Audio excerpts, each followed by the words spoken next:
What's happening, Bengals fans?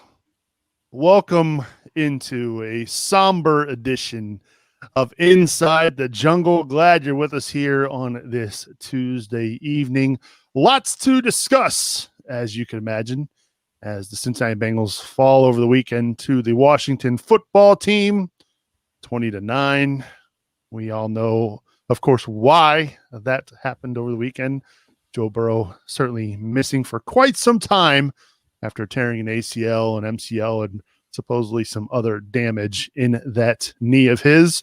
So we're going to talk about the injury, who's to blame for the injury, and some of the social reaction to that.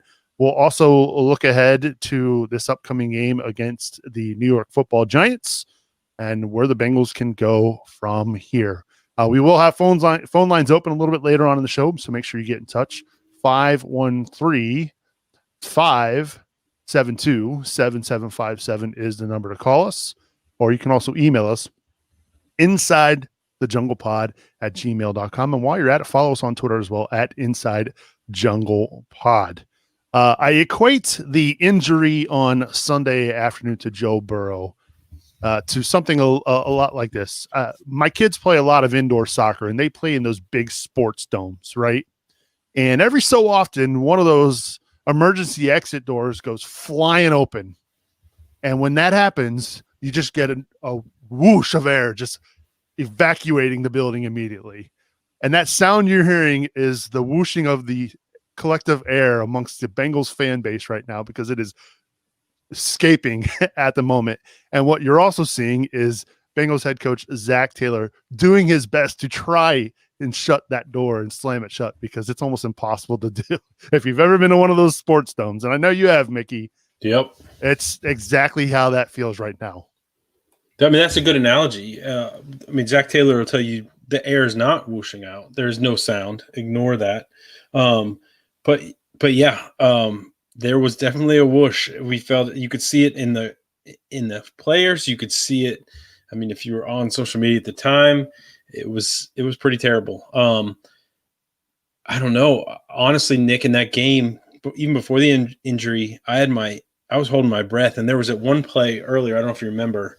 It was my guy Chase Young comes in unblocked, right, and Burrow has the opportunity to either hand it to the running back or keep it. He kept it, and for that split second, Chase Young wasn't sure whether to hit him or the running back, and Burrow ended up making a positive play. But when he came in unprotected, my wife and I were sitting there watching the game. I was like, oh God, like I thought there it was, right? And then sure enough later, it happened. But yeah, there was a whoosh. I think your analogy is spot on, Nick.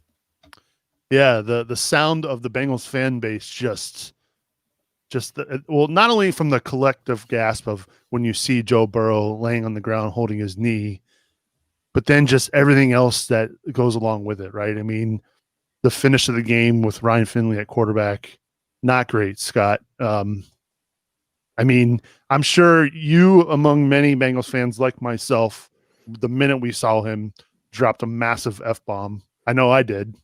What went through your head when you saw it? Well, a couple things. I actually didn't see the play. So I was downstairs. I was doing something, because it was right after they came out from halftime. So I didn't see the actual play itself. I saw him down on the field, and then of course they wouldn't show the replay. So I had to kind of rewind it to see what happened. But just seeing him on the ground, I had a very good idea of what had happened, the way the doctors were looking at him. I don't know anything about these domes that you and Mickey speak of. So I don't know if the whoosh of air is a solid analogy, but if you say so, I believe you. You will someday, Scott. I will someday. You're right. But what I can say is, unfortunately, is not just Bengals fans, right? Cincinnati sports fans in general. We know the whoosh of the air all too well. It just seems like, I kind of got off social media after that. I didn't watch much of the rest of the game after that, because I've seen Ryan Finley. I knew it was going to happen. But it's just Cincinnati fans. I don't understand what it is. But, we wait for the other shoe to drop, and usually it's in terms of injury, right? It's not just Bengals fans. We talk about Kenyon Martin back in 2000. breaking his leg Yep. when UC was the favorite for the NCAA tournament, broke his leg right before Selection Sunday. We talk about Crumry back in 88. We talk about Carson Palmer in 2005. Maybe to a lesser extent, Andy Dalton in 2015 when they had that great season going and he breaks his hand. You got the Reds. You got Johnny Cueto a few years back against the Giants. You got Eric Davis back in 90. Now, it didn't end up hurting him because it was in the final game, but he lacerates a spleen in the World Series. When's the last time you heard of a lacerated spleen in a baseball game? Just this, we all feared it. I know we're going to get to the blame. I don't like that game, but we all feared it because we knew this wasn't a great offensive line. But, Nick, I tell you, I've never had more wind taken out of my sails as a Bengals fan. I immediately went back to that feeling I had when I saw Carson Palmer on the ground, and just the dejection you felt. A lot of people, and I'll be the first to admit, a lot of people, a big reason why they watch on Sunday is to watch Joe Burrow play quarterback for the Bengals. Like, he was a big reason why a lot of fans were, either on board or, finally starting to come around to, okay, this is exciting, right? The Bengals are exciting to watch again. And now it's like, they're not. And I know that's sad to say, but I watched the next following 3 drives from Ryan Finley, and I just sat there thinking to myself, are you freaking kidding me? Like, if I'm Ryan Finley, right? And to me, and this comes back to the coaching staff as well, he looked ill-prepared, right? And I know it's shocking. I know when you lose your starting quarterback in the way that it happened, I get that that's a shocking moment, and that takes a lot to overcome. I totally get that. But if you're the backup quarterback for the Cincinnati Bengals in 2020, you've seen how poor this offensive line has played this year. Shouldn't you be more prepared or have that expectation of, hey, you know what? There's a pretty good chance I'm going to get into some of these games this year. Maybe I should be prepared. And it did not look that way on Sunday. Mickey, you got thoughts on that? I mean, same as last year, right? He looked like crap last year, even though a lot of fans wanted to see what he had. He's holding the ball. Like, what game was he watching that he thought he was going to have that kind of time back there? But he's not, Burrow. And I think, it also showed you what Burrow brings to this team, right? He was able to make up for a lot of those deficiencies. I don't know. It's tough for me to compare this to Carson Palmer because this is a 2-win team. Yes, it's our rookie quarterback. It sucks that his first 2 years in the league, even if he plays next year, he's not going to have an offseason. So, and John Kitna had a much better offensive line than Ryan Finley does. Sure. And we still kind of better than Finley. Yeah. Right. Chance in that game. But, that it's tough to get to the playoffs, right? And I don't know. It just felt like that was our time. And maybe, who knows what would have happened if that injury would have happened. But this one's different. Like, what got me here was almost like I hate the I told you so, or I told you this is going to happen crowd on Twitter. Like, I hate that more than anything because you can always say, you could wake up every morning and say it's going to rain today, right? And then when you're right, like, I told you it was going to rain. Like, You just sound like an idiot. What happened here was a freak injury, right? Like, a guy got blocked, rolled on his leg. It sucks. The biggest damning of this was from, I think it was Rex Ryan. I saw he did an interview, and he said, it's ridiculous that you get this kind of weapon. And he's talking about Cincinnati, and he's like, and you have him drop back more than any quarterback in the league. Like, this is without an offseason, this is your welcome to the NFL. Like, you put a kid in the situation. And I guess I equate it to like we've all gotten lucky, like whether you almost wreck your car or whatever, right? But if you made that same choice every day, eventually you're going to wreck your car. And like, I feel like this is what happened.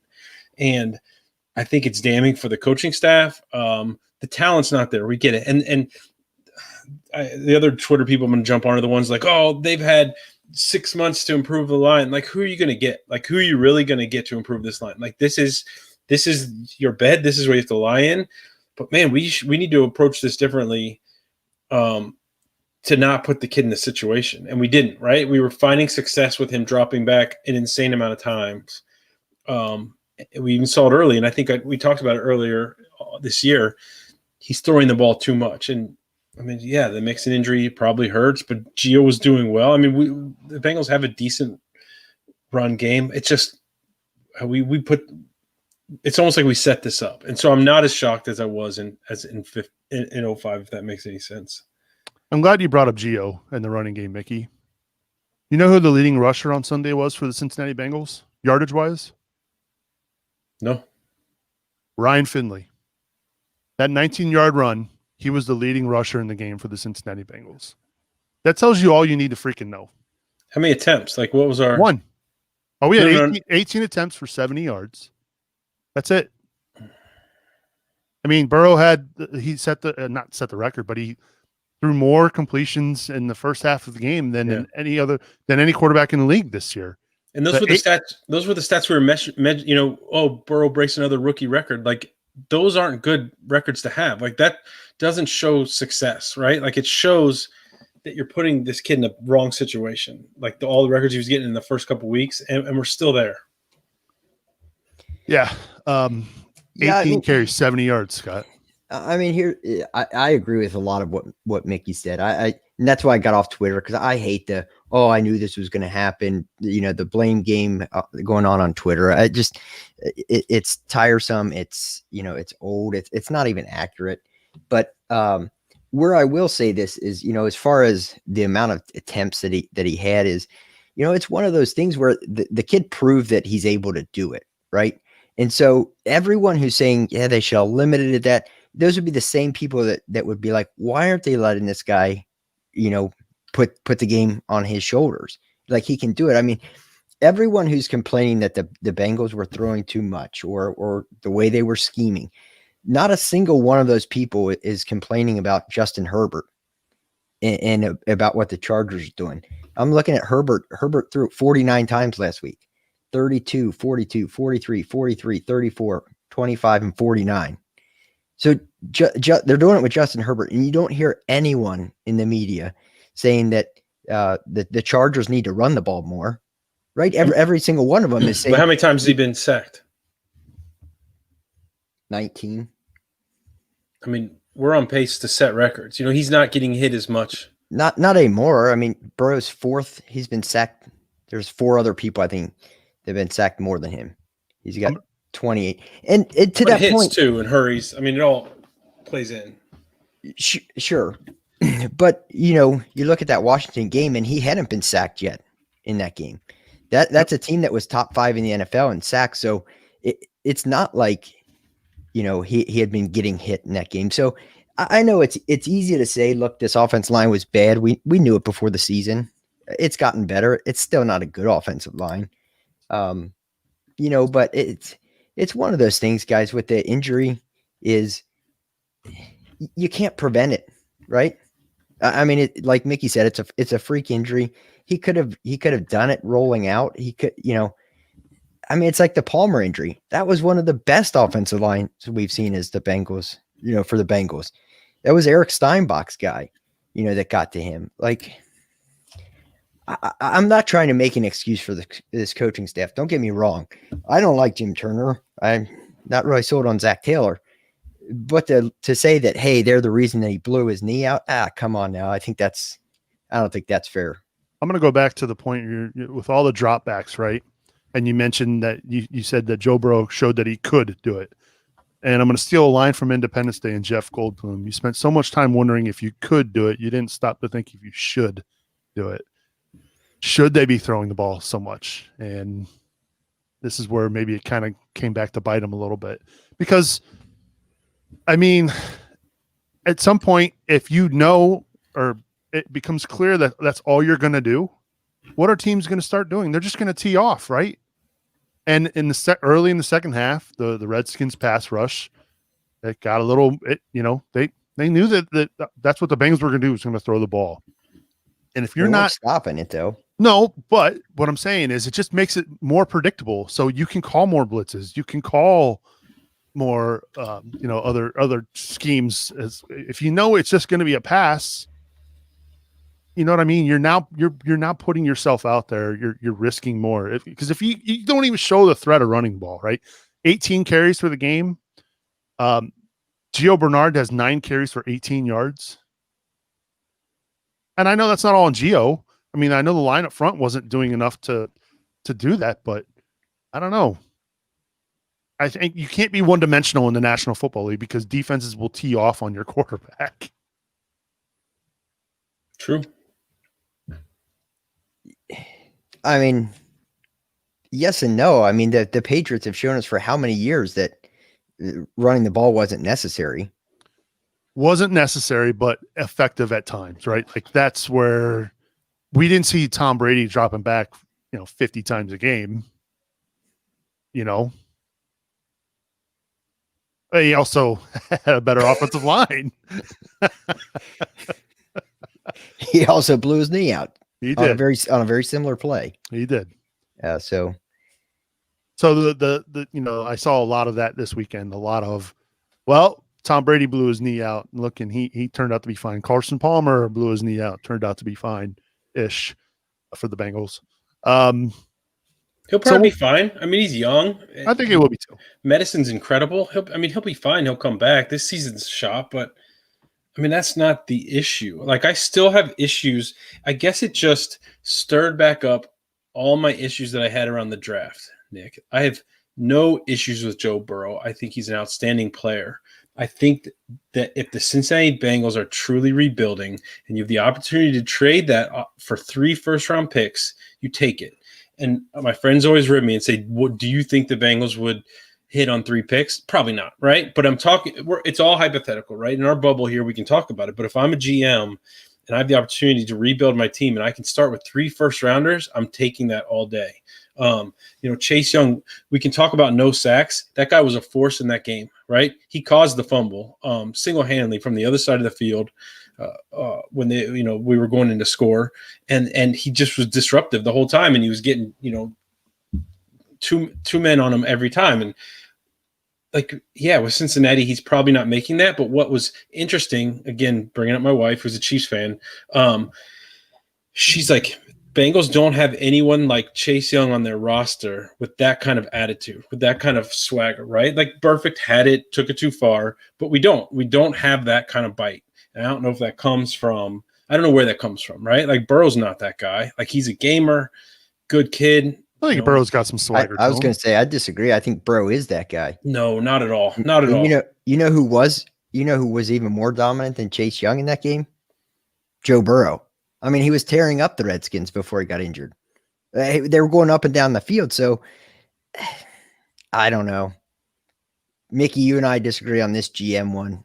I take the quarterback every time. You take the picks. I don't know if there's a wrong answer, but I mean, we'll see. It got you 2 wins this year. And it may have got me. I don't know how to pronounce the guy's name, but the best tackle in the draft too. But Penei Sewell. Yeah, that guy. I think. I think you're right. So you're happy with staying at the bottom. Now come on. I stand by that. I predict them to go 6-2 in the second half of the season, and I stand by that if Burrow's healthy. Because if Burrow's healthy, they win that game. I don't think anyone on here disagrees. They would have won that game. I don't know if they do. What? We missed 3 kicks. Randy Cavs. Oh, we can't get into Cavs. There's too much to get into Cavs. I don't think we can. I don't think we can say we win that game. I honestly don't think we can say that. Burrow was completing passes. We sucked in the red zone and missed kicks. Right? I don't know. I don't know if I can bite that off. The team's not that good. Right? This team could. And people are saying defensive ends don't win games. No, but 3 first-round draft picks. It's not just Chase Young, right? There's 3 picks. There's 2 other first-rounders you add to that squad, to be named later. That's 3 first-round talent you're injecting into your team. We're talking about, we're going to stink this year and get another one next year. We could have had those 3 this year. If we're truly rebuilding, we took the quarterback, and I said, you have a hole in your boat, and so you get a really sweet engine. That was my analogy, right? And we still have our hole in our boat. The hole in our boat has been evident all year. My favorite one is I mean- I just got the iPhone 12 without the protective case. Yeah. I mean, it's true. It's a good point. It's true. So Yeah, but we can sit here and we can argue though. I mean, this team could have won 4 of those first 8 games, right? I mean, so we're talking it- about almost wins again. well, but they were in that position because of Joe Burrow. They're not in that position if they have someone like Chase Young. I mean, they did have someone like Chase Young. His name was Carlos Dunlap, and that got him nothing. So, you know, it's the game of hindsight being 2020. I mean, it's easy to say, yeah, now he's injured, they're going to suck. They're going to end up with 2 wins, but you know, I mean, I think Chase Young's a better player than Carlos Dunlap, but you're forgetting about the 2 other first-round draft picks we would have on the squad right now. Well, we probably would have missed on those 2, Mickey. Probably, you're right. With the Bengals, we talked about it. you That's what we're missing, and we're talking about. Well, Burrow got us 2 wins. We're a 2-win team. So we could say, oh, we could have won 6 in the back half, but no. Right now, we're a 2-win team. All those almost wins in the beginning of the season, we didn't win. If we had 3 first-round picks, we might have won. We might have been in a better position right now. You would have had who? Tua? That's who you would have ended up with. I don't know. I don't know if you would have. Not if you take Young. Probably not if you take Young. You wouldn't have. So who'd be your quarterback this year? I mean, if I were the GM, I would have. I mean, that's what I mean. If I was the GM, I would have stuck with Dalton. And you think those three picks with Dalton? Well, you wouldn't have been bad enough to get a quarterback then this year. So where are we going to get our quarterback? I don't know. That the quarterback wasn't my issue. How many in the history of the Bengals, which quarterback's taken them to the playoffs more than any? Palmer. Yeah. Palmer. Actually, I'm sorry, Dalton. Palmer. I knew what you meant. I knew what you meant. By the way, you even said it dejectedly, Scott. I knew you meant Dalton. 6 out of 7 years. And I get it. And come at me with, yeah, but we lost. But they weren't 2-win seasons. I wasn't going to come out with yeah, but we lost. But we all know that he wasn't good enough to get him to the Super Bowl. He was never going to be getting them to a Super Bowl. But eventually you've got to get that quarterback. Okay. And we did. And now he's hurt. And we had 2 wins. I would hope his career's longer than 1 season. So we got like 12 more seasons to come back to this. Okay. Nick, make sure you keep the podcast going for all of his seasons. We need to come back for a Chase Young v. Joe Burrow career comparison. All these people that are like, oh, Burrow has to be the guy. Like, I hope so. I'm the Bengals fan. I think he's a great player. But if we don't put the pieces around him, this is what we're going to get every year. A couple of wins with a great quarterback. Like, I get it. Super Bowl is the goal. Yeah. I mean, people in the chat, Tyler Olson losing his mind. How many wins did Dalton get last year? Burrow got 2 wins this year and a couple almost wins. Like, we got to give him a full season's worth of games here. Okay. He doesn't have a full season. Why? Because the rest of the team is so freaking bad. Well, Peyton Manning got the Colts one win.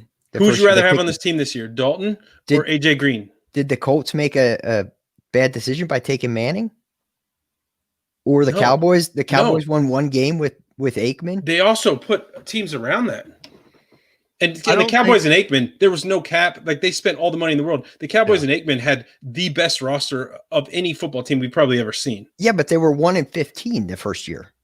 Yeah, but then they spent all the money and built the dynasty. Okay, well, maybe that's what we're going to do. We can't. I mean, it's a different time. What team have you been watching, Scott? And people in the chat, like Cody. Well, don't bring Cody. If I can't see Burrow is better than Dalton. I'm not saying that Dalton is better than Burrow. I'm not saying Burrow is not light years ahead of Dalton. What I'm saying is, I'll go back to the boat. If I have a boat and there's a bunch of holes in my boat sinking, I don't worry about replacing my engine until I fix the rest of my boat, because I can buy a $10,000 engine and it's going to end up on the bottom of the water with the rest of the boat if I don't fix the rest of it. What holes would you have fixed with those other picks, though? Who knows? Maybe I'd build a line. Can I chime in real quick? And hindsight is 2020 on this, right? We all knew there was no freaking secret that Joe Burrow was going to be the draft pick, right? We knew that they were going to be taking Joe Burrow number 1 overall. So why in the world did they invest all that money in a defensive tackle who's not playing? Well, that's fair. Again, injury, I know you can't. I know he got injured, and you can't predict that. But I would have rather spent that money Well, but here's on the a thing. on a player who could play offensive line and protect your quarterback. And then I hold agree on, with, I I gotta, agree with you on that. we're going off the rails. And Cody, I mean, he's a fan of the show, but he's telling me to give them time. Who time? Give who time? The Bengals? Like, Cody, we sat next to each other at the bar when we did the draft show where they went tackle. Like, where are those players? Like, what confidence do you have that they're going to put the pieces around Joe Burrow to do that? Like, I mean, they did it with Palmer. They did it with Dalton. They've done it with their last two quarterbacks. So, unlike the national media that likes to pretend that Cincinnati's where quarterbacks go to die, they do a good job of putting pieces around him. They have the pieces around him as far as, well, we've seen Skill it passing the ball. I mean, the Bengals Wise. The Bengals were terrible before we drafted Dalton. A lot of people predicted them to go 0-16 this season we drafted Dalton. Yep. And they went to the playoffs, right? So does that mean Dalton's greater than Burrow? No, there was other pieces there. Like, you know what those other pieces are, Mickey? Offensive line. Not just huge that. part. How about a coaching staff with somewhat of ability? Huge part. Mm-hmm. Agreed. I mean, I would take Marvin Lewis back right now. And we ran him out of town. We were sick of Marvin Lewis, right? Marvin Lewis changed what the Bengals were. And I think it was time, right? I do think it was time. But man, did we whiff on that. Again, typical, I'm going to say typical Bengals fan, but it's probably this way for a lot of teams, right? Like, oh, we keep losing in the playoffs. You know what's way more fun than going 2-14, making it to the playoffs? Having that, even if we lose, having that one extra game is way better than being 2-14. Hey, you're preaching to the choir on that. You and I have been pounding that argument on the show for that entire time when we had Dalton. You and I became apparently Dalton apologists. I was too for the longest time. Yep. Well, okay. One thing I will say in regards to why did they put the money on the defense as opposed to the offensive line? And I agree with you because that is what I said they should have done, assuming they were going to take a quarterback, and probably Burrow. The offensive line was priority one. But what tackle was out there they would have gotten? I mean, you can say you need to improve right tackle, but there has to be a tackle out there to improve. There weren't any in free agency. For all we know, they went after Glasgow, the guard, and some of the other guards that were out there. I don't know. Maybe they didn't. I agree with you. But there weren't any right tackles out there to be had. Okay, maybe, but I would say you still need to improve your guard position, right? And they did. They went out and got Sofia hurt, but who was your left guard? Yeah, I mean, apparently they felt comfortable with Michael Jordan. We can sit here and question that because I think that's fair. But I agree with you. And so knowing that's why I probably take the 3 first-round picks and I go get an Andrew Thomas or a Jedrick Wills. Like, I build my line, right? I bet Finley, this is a stretch. Whoa. Oh, be careful where you go with this. Looks like a competent NFL quarterback if he has time. Anyone that gets that level, if you give them time, can pick a team apart. I said competent. I didn't say Tom Brady. I'm still falling off my chair here. But no, anyone at that level, if they have time, they can, it's the ones that like Burrow, they can do more with less, or the ones that do it. Like Cody's losing his mind. Like, cause people are infatuated with Burrow. Like Burrow's our savior. And all I'm saying is he's not with this team. It's not going to happen. I would argue, and there's proof. We have 2 wins and he's hurt. Yeah. I would make the case right now. And again, this is me being incredibly negative. In fact, I was the only one who called that the Bengals would lose this past weekend. But I would venture to guess that if Ryan Finley was a free agent right now, he would not be in the NFL. I do not think he would be a backup quarterback. Oh my God. I was talking to my brother earlier today and I told him, I don't understand how that guy is in the NFL because I'm convinced that with my left arm, I could throw the ball harder than I've watched that guy throw. Like, I mean, he looks like he can't throw the ball 10 yards. Yeah. I mean, people talk about kitting his arm. And I think that's another spot where we can go after this coaching staff for is, we all said at the beginning of the year, how is Ryan Finley your backup quarterback? Now, in hindsight, it may end up helping them, because they only have 2 wins, and with Yeah. Ryan Finley, I don't think they can win another game. Nope. Which should lock up the 3rd pick. And potentially even higher, depending on the teams below us. So, I mean, Finley locked up Burrow for us last year. He might lock up Sewell for us this year. As sad as that is, I mean, that might go down as his best contribution to the organization. But that brings up a question for next year: is they've got to find a veteran behind Burrow. You can't roll into another season with Finley as your backup. No. All right. But hey, hold that thought, Mickey, because we do have phone lines open. 513-572-7757 is the number to call. We want your thoughts, Bengals fans. But before we get to you, Mickey, I do want to get to this caller because I believe this is fatal, and he's been waiting very patiently for about 23 minutes. Let's welcome in the show. Area code 305. Hi, who's this? Yes, sir. How you guys doing tonight? Who freaking that? You know it's Fatal. Hey, Fatal. What's up, buddy? Man, just depressed, man. Just trying to get over this weekend. Just keep asking myself why us, like always. Yeah. I'm sorry, buddy. Yeah. Man, but your Sunday's just freed up.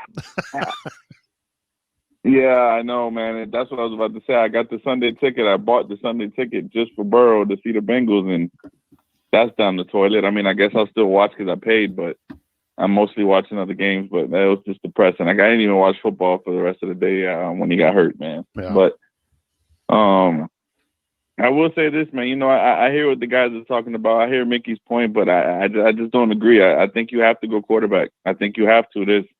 I understand his point. Well, we still have 2 wins, but I think that's hindsight 2020. Yeah, we have 2 wins, but Joe Burrow's a rookie with no offseason, with no protection, with just inadequate pieces put around him to win, injuries to his best running back who just got paid. I mean, this was a progression season. So, of course, he can go 2-14 or whatever, 2-13-1. And like Scotty said, I mean, Peyton Manning, one of the greatest of all time, won 1 game. So I'm not gonna tell you what his future is going to be by 1 season. But this was a season that you have to go with that guy and you build around him. This notion that the Bengals don't know how to build around guys, I don't understand that. Yes, we're incompetent. Yes, we'll find a way to mess it up. But they've built around Carson Palmer. That 05 team was a championship team. So, I mean, but who's they? And that's the question we have. Like, who is they, Fatal? Like, how much of that was Marvin Lewis? How much of that was Duke Tobin? Like, how much faith do you have in Zach Taylor to be able to do that? Well, no, that I don't. You beat me to my next point. I mean, I want that guy gone. So I'm thinking in the future ahead without Zach Taylor. But okay, I get what you guys are saying. I'm just saying that you have to go with the quarterback. I understand Mick saying we could build other pieces, but I mean, what if we get the pieces and we still win 2 games? I mean, it's the same thing. I understand we're ahead of the curve more, but with the quarterback, you're also ahead of the curve. So it can go both ways. There's no saying that Mickey's wrong. I don't agree with that part. But let me throw in some. Let me throw something at you, Fatal. First, I'm going to answer Cody. He said, besides Nick Foles, name the non-elite quarterback that has a ring. Trent Dilfer. And there's a ton more, right? But different Brad Johnson, era, right? though. There's a bunch, but here. So say the Bengals make that trade with the Dolphins, right? And we lose Burrow. Burrow's a Dolphin. This is our potential draft. We could have drafted Justin Herbert, and then we would have had Austin Jackson, tackle, and then we could have had potentially Isaiah Wilson, another tackle from Georgia. So you get bookends and a solid quarterback who at the time was beating Joe Burrow in stats as Rookie of the Year, and tell me how we're worse for the wear than we are right now. And I love Burrow. I don't think if that's what the Bengals do, but that's right now we're looking at it as if, well, we know what those guys became and we know the outcome now, but there's no telling who Herbert was going to be. What if he got hurt behind the goal line? You're right. What if Hindsight's those rookies 2020. weren't good their first year and they got hurt?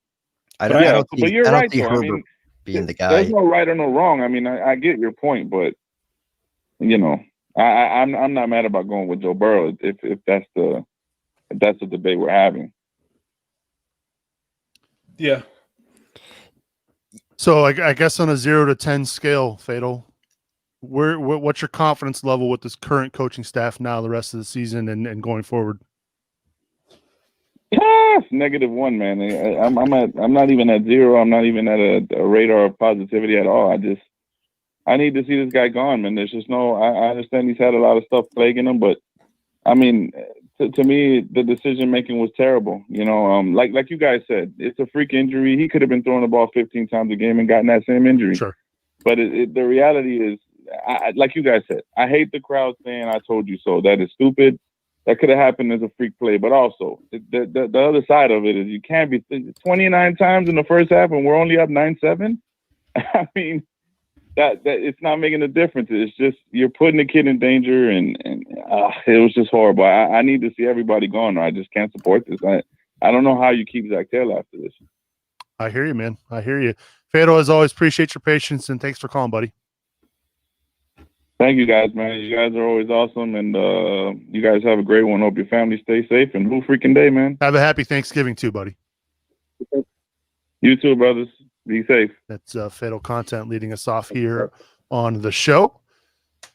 Should we talk about today's Elise Jesse article on, I believe it was SI.com. Correct me if I'm wrong, Mickey. Basically, an article highlighting the fact that there's issues ongoing in the locker room. Now, we've already had a spirited debate tonight amongst Mickey and Scott, so I think we're heading that direction again here. When you read the article today, Mickey, and I'll make sure I link to it in the show notes this week on the show, and you read that, you know, there's clearly a disconnect in the locker room, apparently, from her sources. Does that make you feel even better about the current situation? I'm guessing no. No, I mean, because we're seeing something terrible. When we had Hobson on, I asked him this question, like, is Taylor losing the locker room? And he said, no, you know, he gives me the Bengals answer, but I don't know. We're seeing it. We're seeing AJ Green say, you know, trade me. We're seeing, you know, Dunlap not get on the field, right? And getting pissed about that and then going somewhere else, you know, and playing well. And so I don't know. And then reading these articles, yeah, I mean, there's where there's smoke, there's fire, and there's truth to that. So yeah, that article was pretty rough. And Elise has been around the team. She has a lot of contacts. She has a lot of sources. So I thought it was an interesting article, and it does make you kind of go, crap. Are we back to the Shula era? Are we doing this again? Yeah. A lot of the stuff in the article too about how the players are treated by the coaching staff, Scott, how they're talked about or yelled at. You seem to not particularly care for this article. I don't. I look. I don't know Elise. She seems like a good person. I see this as complete national narrative clickbait and nothing more. You know, you have the stuff in there about the abusive language, calling players things. Thank you for clearing that up. I don't. None of that's language that surprises me in a football locker room. I don't think it would surprise anybody in a football locker room. But more to the point is, look, you know, no reporters are allowed down at the stadium. She hasn't been around this locker room. She hasn't been around any of the players. She hasn't talked to any of the players. She doesn't live in Cincinnati. How do you know she doesn't talk to the players? She has tons of contacts. She can't go down to the stadium. There's the internet. They follow each other on Twitter. Like they have cell phones. Yeah. What I'll say is this: look, you're not around the locker room. You're writing about what the locker room culture is without being there. She's not following the team. We did talk to Hobson. Hobson actually is down there. We didn't hear anything like this from him. We hear from Joe Burrow, Giovanni Bernard, Jesse Bates, Sam Hubbard, Joe Mixon, Tyler Boyd, the leaders of this team, right? Andy Dalton. He's not on this team. He was last year, and this was the same coaching staff, and they benched him on his birthday, and he was upset about it. Public. Right. Take a look at the guys that have spoken out. They're the veterans that haven't liked the fact that their roles have been reduced. AJ Green, Carlos Dunlap, Andy Dalton, Sean Williams. It's a common thread. All Marvin Lewis guys, all veterans, all have had their roles reduced. You haven't heard it from the core of the team, have you? So my question is these are all anonymous sources, right? Who are these anonymous sources? Is it John Ross, Darius Phillips, Sean Williams, Carlos Dunlap?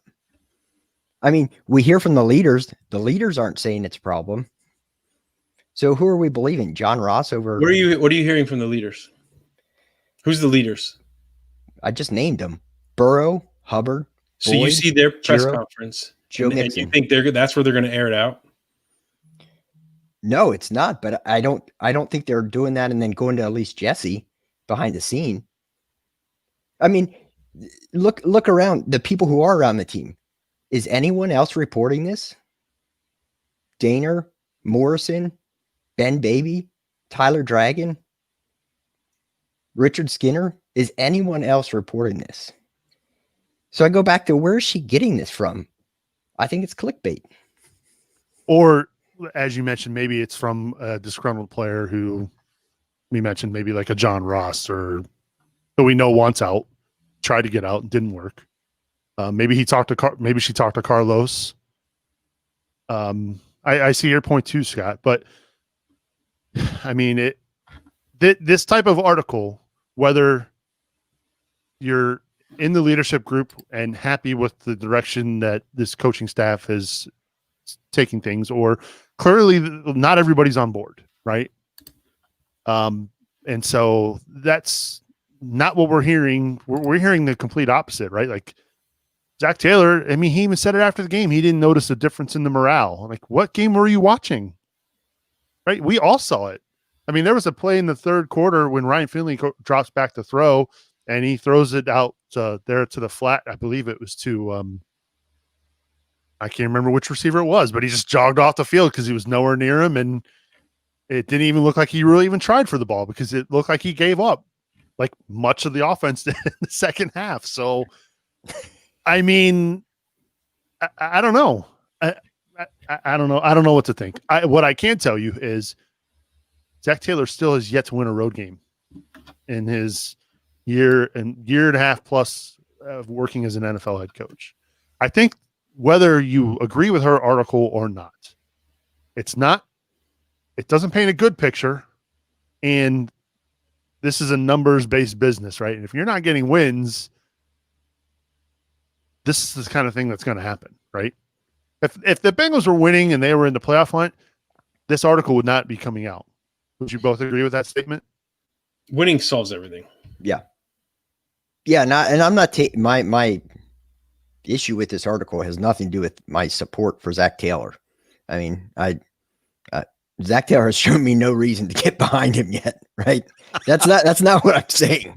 I'm not sitting here saying Zach Taylor is the answer, and therefore this article shouldn't have been written. My only point is that it seems to be, just a type of article that's there for clicks. In my opinion, it worked. A lot. I'm sure it did. I know I did. That's why ESPN runs these type too. Yeah. So we'll make sure we include the link for you to click. I mean, I saw in the comments Tyler Olson, Sean Williams, he's one of the captains of the team. No, he's not. Yeah, he is. He's a captain. Yeah. I think he's a special teams captain. He's also disgruntled. He's also a disgruntled vet from Marvin Lewis era. But part of the leadership group, right? Yeah. Anyway, moving on. This is a fun one. Yeah, we knew it would be, right, Mickey? So, where do we go from here? I became the enemy. I mean, Cody's he's probably going to email me with all his takes. He's still on the Justin Herbert, Joe Burrow comparison, and yeah. I mean, anyone that says they can judge right now whether Burrow or Herbert is better, I think you're wrong, right? How can you make that judgment right now? Herbert played less, had better stats, different team. Still not winning. Yeah. almost beat the Chiefs. Yeah. Yeah, the only point I have with Herbert is I don't see the makeup in Herbert to have done well in the situation that Burrow's in right now. Oh, different no, I'm different with you. situation. I don't know. So I don't know. that's my only issue with Herbert is I think personality wise and from a leadership standpoint, I see him as two different people. Maybe. Oh. But I also don't want a great leader like Joe Burrow With So one we can- leg. Yeah, so we can just watch him get his ass kicked every season. Yeah. And So this brings up an interesting topic, right? Because we know that this team is in rebuild mode and has been for a year and a half, basically. are they though? Well, not right now because they don't have a quarterback to play. This is more of a get through the end of the season, secure that high draft pick. Don't do anything to screw that up my kind of question is, situation. if you're in rebuild, do you franchise AJ Green? No. Do you? I don't know. Are you that? We were a little more active in free agency, but did we really make an impact? I don't know. And if we're truly rebuilding, I take the picks, and so if you had to pick right now, if the choice were tomorrow, among who I guess we call him a GM, although I don't think he really has that title, Duke Tobin. player development or something. Yeah. If you could have him making the decision for the future of this franchise with the new additions, either through free agency or the draft, if you could have him, or let's say you reach out to Marvin Lewis and say, hey, would you have any interest in coming back to the franchise in this role? I saw that on Twitter. Someone threw that out. And, toward the end of the Marvin Lewis era, there was talks of what if Marvin Lewis becomes the GM type and then there's a coach. I would love that. I think Marvin Lewis was great at evaluating talent. I think Marvin Lewis made the most significant changes with Mike Brown that we've ever seen in this organization. And so we lost some of that when he left, right? I would do that in a second. So you're on board with bringing back. I did recently read an article, I think it was on ESPN, about Marvin Lewis wanting to get back into the game as a head coach. I don't know. He might be able to come back. Would you bring him back as a head coach tomorrow? No. I think you got to let that one go. But what about as a GM? I mean, I agree with Mickey. I always think Marvin had a good eye for talent. I don't think he did a great job developing them, but in that regard, I think he'd be fine as a GM. That might mean we got Hugh Jackson as our coach, though. I mean, back then, that's what kind of the talk was, which was terrible. Well, I threw this question out to a couple of friends this weekend, and obviously, I think the three of us here, and I don't want to speak for AC, who's not with us this week. I'm sure he's really wishing he was here right about now after the discussion we've been having tonight. Who would you get? Right. And I know the talk is about Eric Bieniemy and everybody wants Eric Bieniemy. For me, I don't think a new first-time head coach is what this team needs. Like, they kind of need experience. I would have preferred Bieniemy over Taylor. Last time, right? Mm-hmm. But not now. I agree. Not now. Now is when they need that experience. Mm-hmm. So who do you get? Who's out there? So all the guys who would top my list probably are guys they wouldn't. They probably wouldn't go after. I'll throw a name out there, and I want to see how you guys react, because this gentleman has the experience of working in two dysfunctional franchises, both in Cincinnati and in Washington. But what about Jay Gruden? When he was here, had one of the best offenses in the NFL with Dalton, with Andy Dalton as his quarterback. So did Hugh. I don't know. Did win more games than you did in the NFL. Not many more, but he did win. Spent a lot of time complaining about Jay Gruden's offense when he was. We did? I did. I don't remember that. Maybe we weren't on air that time. I mean, I remember thinking I really enjoyed Jay's offense. I mean, he didn't run the ball, that's for sure. Well, they don't now. Well, that's what I mean. If you got a problem with him not running the ball now, you're not going to like Jake Gruden's offense. Yeah. I don't know. I was thinking if you bring in a guy like Jay Gruden and then Wade Phillips as a defensive coordinator, I know it's a pipe dream, and I don't think Jay Gruden would come back here, but it was just an interesting thought. The guys that would top my list are all college guys. I know this is, pies in the sky here, but I think they're guys at programs where they might be itching to try the NFL. One of those would be Nick Saban. I know people are going to laugh at that, but he failed in the NFL, and he's been because he didn't have a quarterback. He took Dante Culpepper over Drew Brees. Yep. He doesn't have anything else to really prove out in college football, right? Yeah, but so he's going to make double what he makes at Alabama than he would at Cincinnati. Sure. That's what I mean. He wouldn't be coming for the money, right? For him, it would be like a proving he can do it type thing. I think that'd be the only way they could get him. And if you had the chance to stay at Alabama, and this is why I'm not trying to poo-poo your idea because I would love to have Nick Saban, but if it meant staying at Alabama, making $10 million a year, winning all your games versus coming here for half and having to play Pittsburgh and Baltimore, and believe it or not, even now Cleveland twice a year, I think he's staying in Alabama. Oh, Nick, you're preaching to the choir on that one. I always think those guys are crazy when they leave the college game to go to the pros or a smaller school to go to a bigger school. But what about Jason Garrett? Oh, that's an interesting one. That's an interesting one, right? Because he did win games with an overbearing owner. Yeah, Mike Brown, you can't say is overbearing, right? No, but he's difficult. Yeah. And I would say Jerry's a little difficult. Yeah. And that fan base is crazy.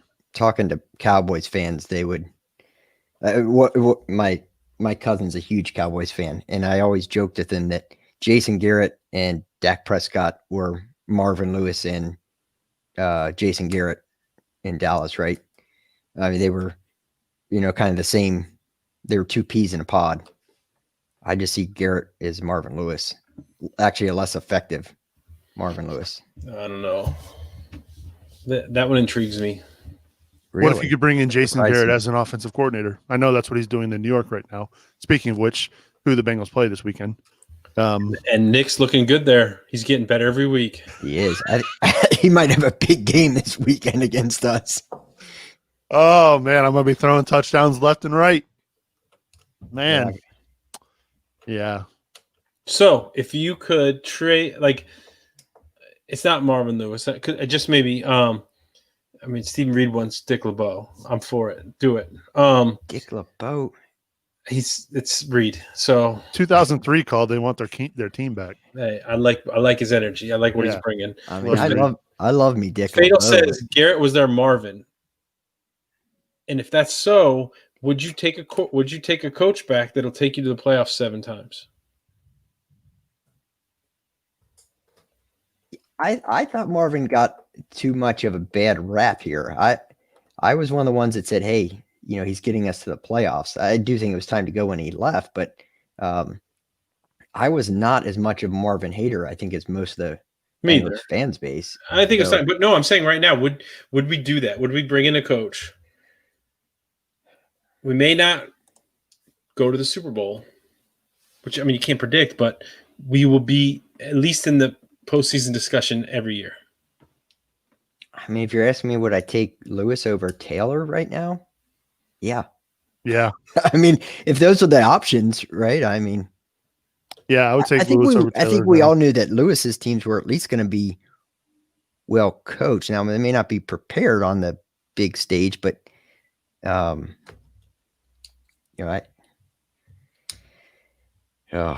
don't know. This show got rapidly depressing as we derailed it. I derailed this show.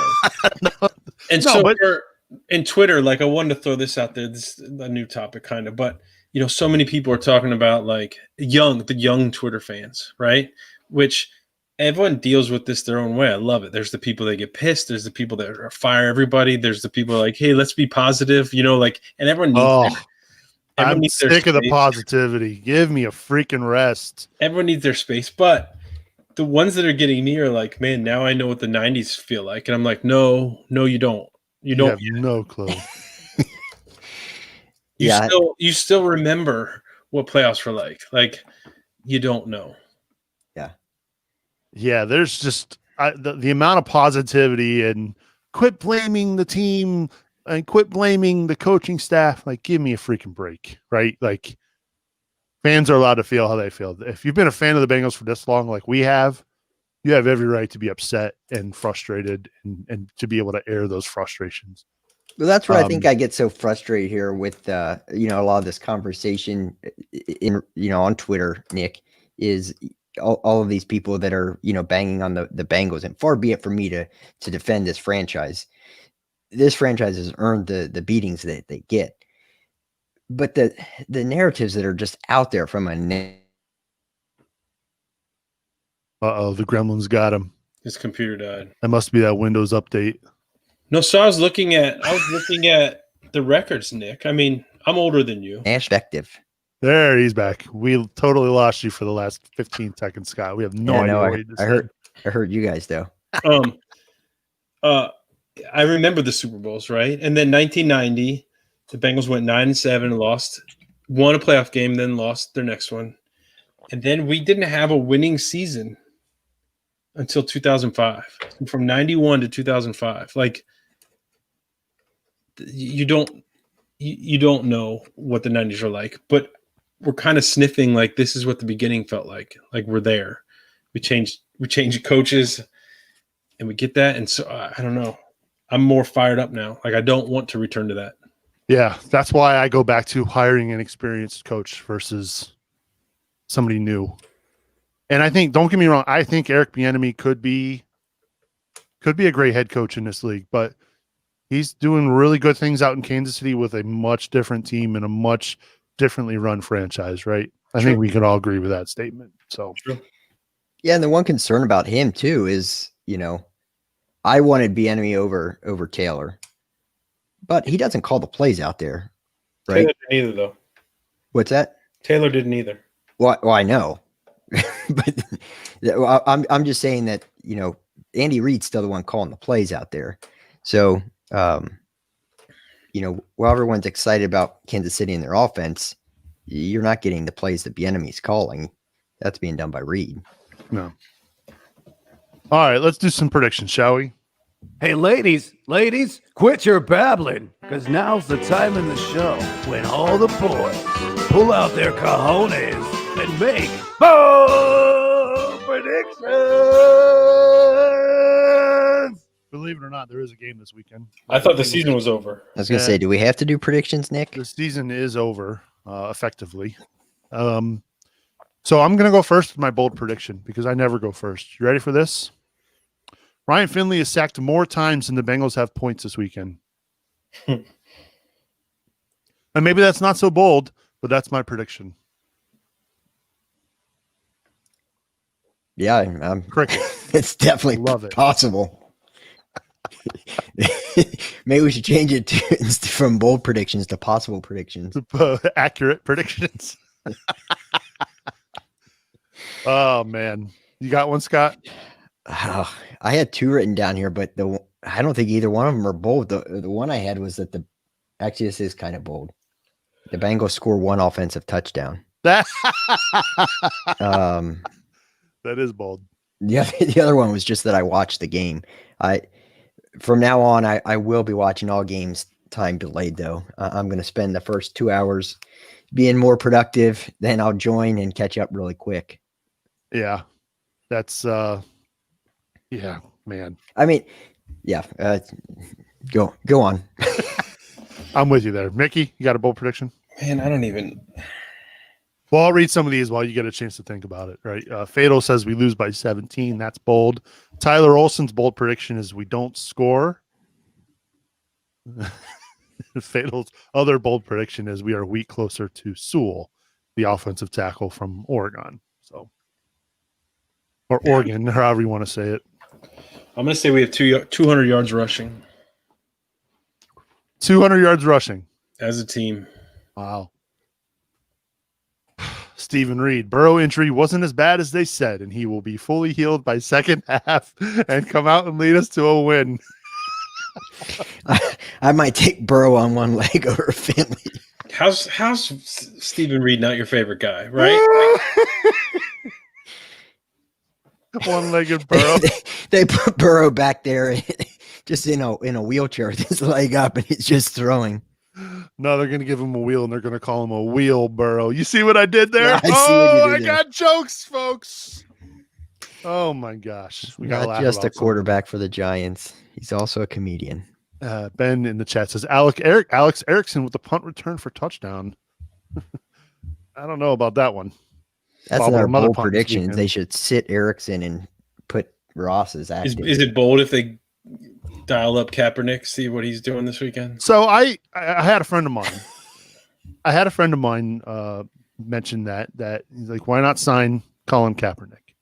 And I thought, yeah, that makes sense. But like, why would you do that? At this point, you're trying to build for next year and build your franchise, and that's where you need the draft picks, right? So Kaepernick to me would be a signal that you're trying to win games right now when that's the last thing you want to be doing.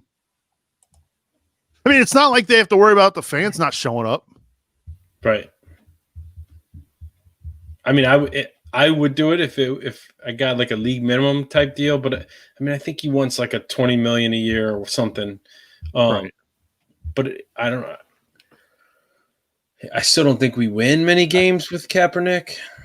Well, he could definitely run for his life. Yeah. I wouldn't touch that guy with a 50-foot pole. Why? Because of his why is that? I do not like that guy. All of his other nonsense aside, I don't like.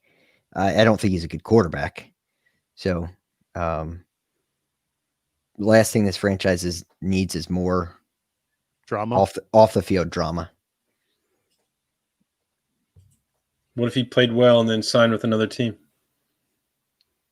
That's a great story. How does that help us? Right. It gets us a worse. It gets us a worse pick. I don't know. I'm never in the business to lose on purpose. I'm not saying that the Bengals are trying to lose on purpose. I'm saying that their ability to win is non-existent with the current quarterback. Agreed. It's in their best interest to lose, though, now, just like it was last year. I mean, we don't want to lose, but from a long-term perspective, it was better last year to lose because they get Burrow or the first pick, whoever you want to take, whatever. They get the best player in the draft. And now they're in this position again this year where, like I said earlier, thank goodness for Ryan Finley, is we probably won't win again. If you're going to suck really bad so that you get a high pick. And that's what all the good teams I hear do multiple years in a row. I mean, you got to. But we're not good. Going back to my earlier points. I know. We're If getting we one of are your terrible extra every first round year- picks here. I know if we're terrible for the next 5 years, we'll have huge draft picks. It'll be just wonderful. But it's funny is, think of it this way. And I don't think that this coaching staff is in any position to go out and win any of the remainder of these games. I just don't see it happening. But what if, by the grace of God, they go win 4 or 5 games the rest of the year and cost them a chance to get this offensive tackle that we know they need. And then next year we're like, you got to be kidding me. Yeah, and that's why I say like That's so Bengals. The worst part about this injury, there's tons of terrible parts, but there was 2 things you had to come out of this season with. You had to figure out, do you have your quarterback of the future? Which they figured out. Which I think they figured out. We do. And You you would had agree to, with that, right, Mickey? Yeah. Okay. And you had to figure out, do you have your coach? We have not figured that out. We have not figured that out.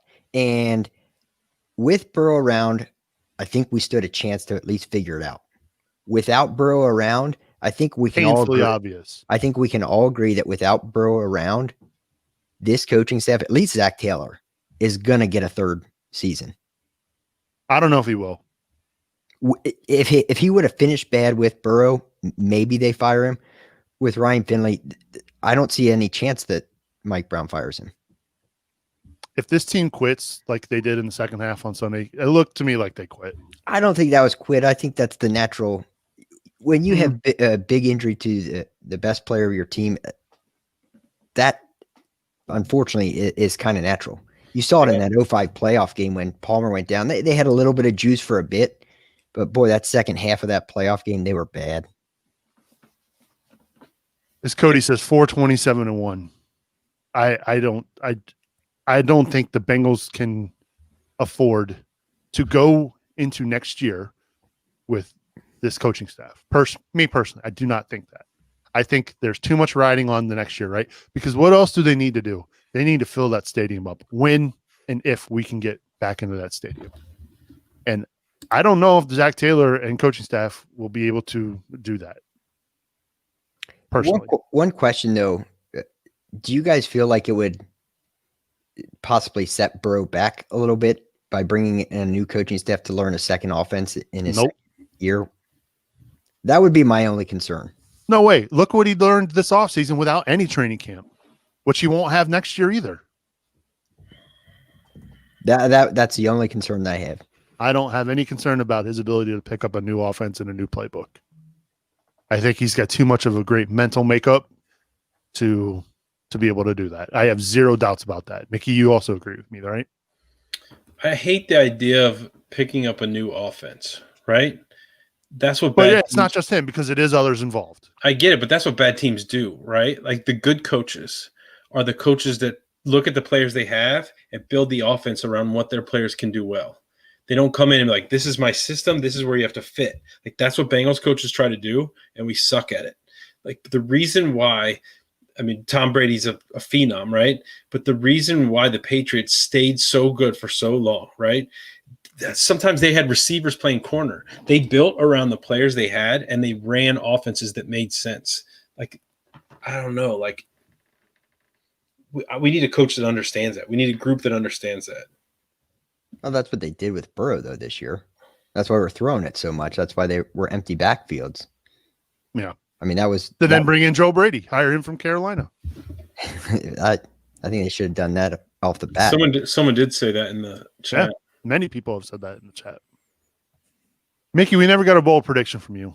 I don't know. I'm going to say the Bengals lose by 23. All right. That's your bold prediction? You're not even – okay, that's fair.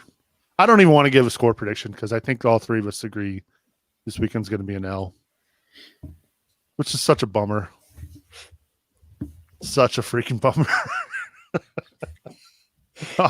This week, we at least had enough, energy to argue about Burrow and the injuries and what have you. These next couple weeks, Nick, Oh, boy. Let's start previewing the draft. I was going to say, I can assure you I'm not getting fired up about Ryan Finley. Let's start bringing in those draft gurus. Start talking about next year. Find more Elise Jesse articles about. Let's wrap the show on a positive note, shall we? Big Willie Anderson. Huge. How about that? A semifinalist for the Hall of Fame. Well-deserved. One of the best right tackles to ever play the game. Arguably one of the greatest Bengals ever. Has a chance to be in the Hall of Fame. I hope he makes it. I definitely do. And he could potentially be the second Bengal ever in the Hall of Fame behind one Anthony Munoz. Went to the Hall this past winter, actually. Visited it. It was pretty awesome. And to see Anthony's bust was really neat. So that'd be pretty cool to see Willie up there. Gents, thoughts? Wait, the Bengals aren't well represented in the Pro Football Hall of Fame. No, that is true. Yeah, but there is actually a football there on display there from the very first game at Nippert Stadium with the Bengals. So that was pretty cool. The Bengals have a decent amount of memorabilia in the Hall of Fame, right? Yeah. And with Paul Brown, like they're mentioned a bunch. Yeah. But players, like not a very good representation. Just Anthony. The one guy, your guy. Yep. We've had him on the show. We have. Then when Willie gets in, we'll have to have him on the show. I like that idea. Maybe even before that. See, yeah, we'll see what we can do. So from all of us, congrats, Willie, Huge. on that. Hopefully he gets picked as one of the finalists for this year. Well deserved. Yeah. I think if we normally do shout outs here on the show. Mickey, I think I will let you speak for the three of us on your shout out for this week. I mean, I'm shouting. You might be shocked. I'm shouting out Joey B, right? Like, such a good kid. The injury sucks, right? Like, the biggest injuries happen, but no offseason this season. The best case scenario, for week 1 start next year, he's not going to have an offseason. So yeah, I mean, it's a tough pill to swallow, but I wish him all the best. Absolutely. Well said, Mickey. And maybe that's our bold prediction for next year, that he's taking the snaps in week 1. I sure hope so. I definitely hope so. All right. That is going to do it for this episode of Inside the Jungle. We missed you this week, AC. We'll hopefully have you back next week for the show. Hopefully recapping. I don't even want to say it. The Bengals win against the G-Men this weekend. Don't forget, you can rate and review the show on Apple Podcasts. Just do a search for Inside the Jungle over on that app. And if you've got feedback about this episode, and many of you will, I'm sure, make sure you email us insidethejunglepod@gmail.com. So for Mickey and Scott, I am Subes. Bengals fans, have a happy, wonderful, and safe Thanksgiving, close to your loved ones, and we will see you next week. Good day, everybody. Good day.